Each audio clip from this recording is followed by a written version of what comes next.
Good morning, students. This is science, and we were on chapter number 7, adaptation in plants. We were doing revision of this chapter, and I have explained to you about adaptation, habitat, terrestrial plants. In terrestrial plants, we have different types of plants which grow in different areas. That is plants in plains, plant in desert, and these two we have done yesterday, and today we are going to cover up plants on mountains and plants in marshy areas. Okay, so let's start with the topic plants on mountains. As I have explained you earlier that in mountains we have different type of plants that grow with different features. They have different features in it. On the mountains the climate is generally cold. There is snowfall in some areas. Mountain में ख़ास तौर पर बहुत ज़्यादा ठंड होती है, तो वहाँ पे क्या होता है, स्नोफॉल होती है. स्नोफॉल मीन्स बर्फ़ गिरना. ठीक है, तो बर्फ़ बहुत ज़्यादा गिरती है उस एरिया में. तो trees growing on mountains are tall, straight and conical in shape. जो भी ट्रीज़ ग्रो करते हैं, जो भी पौधे वहाँ पे ग्रो करते हैं, बढ़ते हैं माउंटेन्स में, वो टॉल होते हैं. टॉल मीन्स होता है लंबा. ठीक है, टॉल होते हैं. स्ट्रेट होते हैं. स्ट्रेट मीन्स बिल्कुल सीधे, ऐसे कुछ. Have you seen it? It is tall and straight. And conical in shape. Conical एक शेप होता है जो कोन की तरह दिखता है. आइसक्रीम कोन देखा है आपने? आइसक्रीम कोन की तरह ही दिख रहा है. ये ऐसे ऊपर जाते हुए ये ट्रायंगल शेप में आ जाता है. दिख रहा है आपको? तो ये this is known as conical in shape. ठीक है, तो इनके फीचर्स क्या हैं? Trees growing on mountains are tall, straight and conical in shape. ठीक है, तो तीनों के मीनिंग समझना ज़रूरी है. टॉल मीन्स होता है लंबा, स्ट्रेट मीन्स होता है सीधा, and conical means they have triangle in shape. ठीक है, these adaptation allow the stones to slide off easily. ये क्या करते हैं, अगर आपका कोनिकल शेप होगा तो अगर बर्फ ऊपर से गिर रही है तो ये क्या करेंगे, बर्फ गिरने मतलब इसमें से फिसल जाएगी. स्लोपिंग होता है ना कोनिकल शेप में, क्या होता है, it has sloping figure. Sloping figure से क्या होता है, ऊपर से अगर कुछ भी चीज़ डालोगे तो वो फिसल जाएगा. राइट, तो स्लाइड ऑफ इजली का मतलब होता है फिसलना. तो इस वजह से कोन्स में क्या कोन्स की क्या फीचर्स हैं कि उसमें बर्फ बहुत इजली स्लाइड ऑफ कर जाती है. They have needle like leaves. इनके पास नीडल जैसी लीव्स भी होती हैं. नीडल मीन्स क्या होता है, ये पेन की टिप देख रहे हैं, दिस टिप इज सो चुभने वाली पे ऐसे करके दिखता है. उसकी जो लीव्स की टिप होती है वो बहुत चुभने वाली होती है. जैसे सुई की टिप होती है, सुई जानते हैं ना, जिससे सिलाई होती है, तो वो सुई की तरह उसकी लीव्स होती हैं. जैसे पाम ट्री देखा होगा, कोकोनट ट्री देखा होगा. कोकोनट ट्री की जो लीव्स होती हैं वो चुभती हैं, है ना. डेट के वो बहुत ही चुभने वाली होती हैं. उसके जो एज होता है वो बहुत चुभने वाला होता है. तो उनके पास भी बहुत ही नीडल लाइक लीव्स होती हैं जो चुभती हैं. And they have cones instead of flowers. इनके पास कोन्स होते हैं. कोन्स मतलब छोटे छोटे कोन्स के शेप में. जैसे कोन आपने आइसक्रीम की तरह खाया होगा, तो इनके ऊपर फ्लावर्स नहीं आते हैं, कोन्स आते हैं. समझ में आ रहा है? और उन्हीं कोन्स के अंदर, cones have seed inside them. उन्हीं कोन्स के अंदर क्या होता है, सीड होता है. सीड मतलब होता है बीज. कोन्स के अंदर बीज होता है. ठीक है, फिर pine, cedar, spruce trees grow on mountains. These are the example of the trees which grow on mountains. जैसे हमने यहाँ पे एग्जाम्पल पढ़े थे, गुलमोहर, बैनन, साल, नीम. डेजर्ट में हमने कैक्टस पढ़ा था, है ना, बबूल पढ़ा था, डेट पाम पढ़ा था. वैसे ही माउंटेन्स के भी ये एग्जाम्पल हैं. ये ट्री के नाम हैं. ठीक है, फिर पाइन, सीडर, स्प्रूस, ये सब नाम हैं. Most of the trees that grow on mountains bear leaves throughout the year and are called evergreen leaves.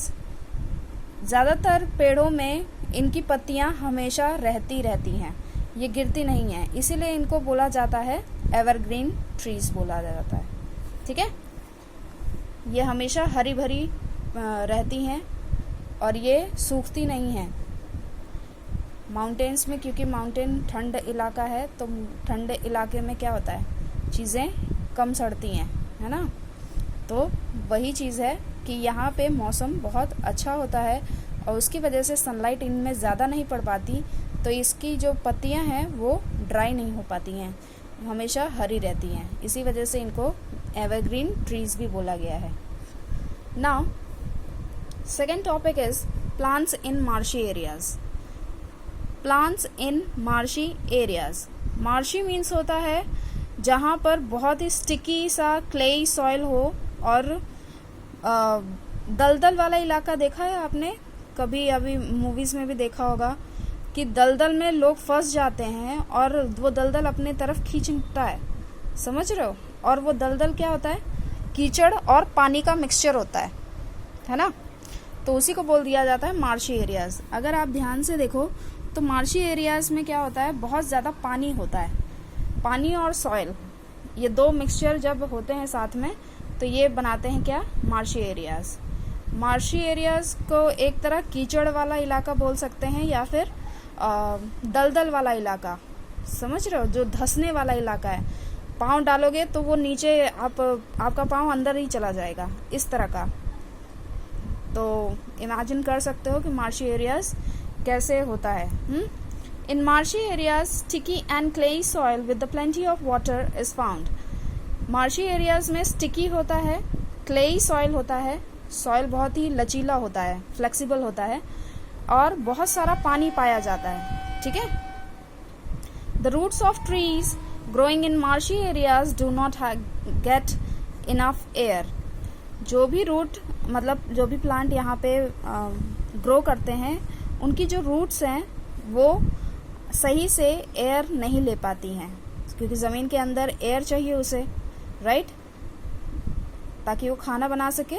Carbon dioxide याद आया, जो हमने 6th चैप्टर में पढ़ा था, फोटोसिंथेसिस के लिए 3 चीज़ें ज़रूरी हैं, sunlight, water and carbon dioxide.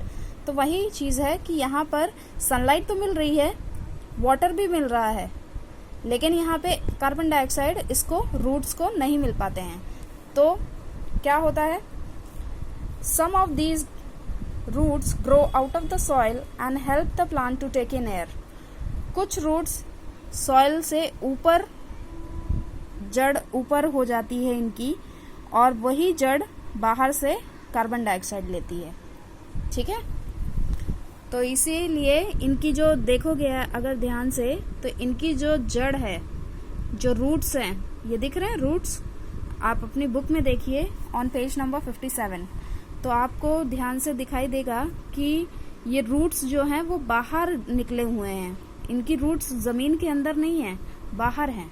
ठीक है, क्यों बाहर हैं, क्योंकि इनको जमीन के अंदर कार्बन डाइऑक्साइड या फिर एयर लेने की तकलीफ हो रही है। इस वजह से इनकी जो अडेप्टेशन है, अडेप्टेशन समझ रहे हो, इनका जो क्लाइमेट चेंज है वो किस वजह से हुआ है, क्योंकि इनको एयर नहीं मिल रही थी जमीन के अंदर, तो ये लोग क्या किए, जमीन के बाहर आना शुरू कर दिए। क्यों, क्योंकि इनको सांस लेने में दिक्कत है, समझ रहे हो। तो ये होता है मार्शी एरियाज में प्लांट का adaptation. Now such roots are called breathing roots. इन रूट्स को क्या बोला जाता है, जो रूट सॉइल के बाहर आ जाते हैं उन रूट्स को बोल दिया जाता है ब्रीदिंग रूट्स। ब्रीदिंग मतलब होता है सांस लेना, क्लियर। तो सांस लेने वाले जो भी रूट्स हैं जो बाहर की तरफ निकले हुए हैं उनको बोल दिया जाता है breathing roots. Mangrove trees grow in marshy areas. अब यहाँ पे एग्जाम्पल क्या मिला हमें, मैनग्रोव ट्रीज जो ग्रो करते हैं मार्शी एरियाज में, clear. This is the revision of mountains and marshy areas, plants on mountains and marshy areas. So today's homework is you have to learn question answers of chapter number 6. Chapter number 6 पढ़ चुके हैं ना हम, तो आपको question answers, these are the question answers, you have to learn them. और अभी read करना है आपको, you have to read this passage I mean about mountains and marshy areas. ये 2 चीज़ें अभी पढ़िए ऑन पेज नंबर 57।